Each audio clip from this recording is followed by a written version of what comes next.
Hello, everyone. It's Deb Floros, guest designer for Beadaholic. I'm crazy about working with daggers, and these laser etched daggers are so fantastic. I love the colors, and I'm going to pair them with this 3mm chain. It's Rolo chain, and it's a gunmetal color. It looks really beautiful with them. And for this necklace project we're going to need some 11O seed beads, and I've got these semi-glazed jet seed beads to work with. I'm going to use some 22 gauge wire, and I'm going to need 2 pairs of pliers and a cutter. To start with, I'm going to pull off probably about 8 or 9 inches of wire. You may not need quite that much, but I like to have a little bit of extra so I've got some leverage to work with. I'm going to cut that off and I'm going to straighten it out into kind of a bit of a curved shape. And then I'm going to grab my round nose pliers and I'm going to do a wire wrap loop. And I want this to be on my wire before I start adding any of my beads.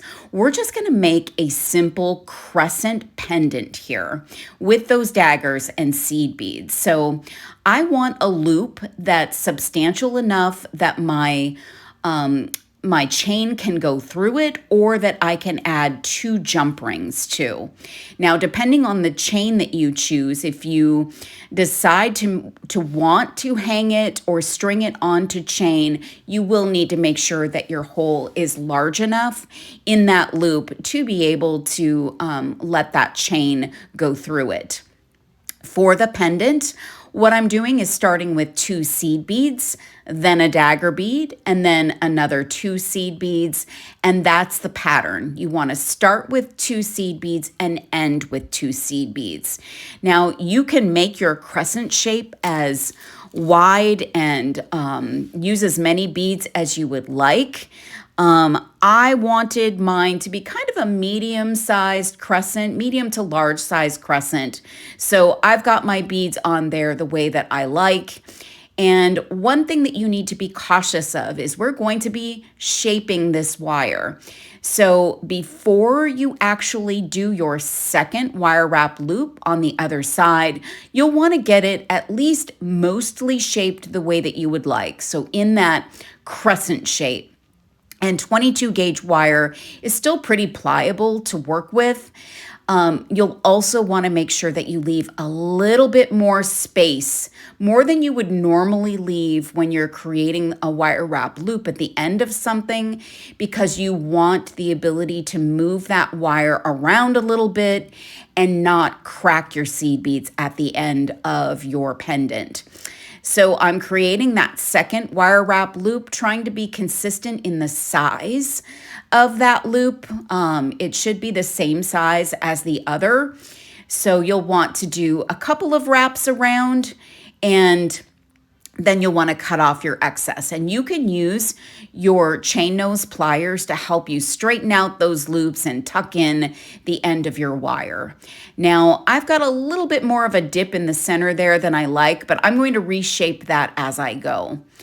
Now, I did test my chain after the fact, and yeah, it doesn't fit through, but what I decided to do is use jump rings to be able to attach it to my chain. So what I do to assess where to attach is I take a small scrap piece of chain and I attach the 2 ends of my chain, and then I kind of put it next to my crescent pendant.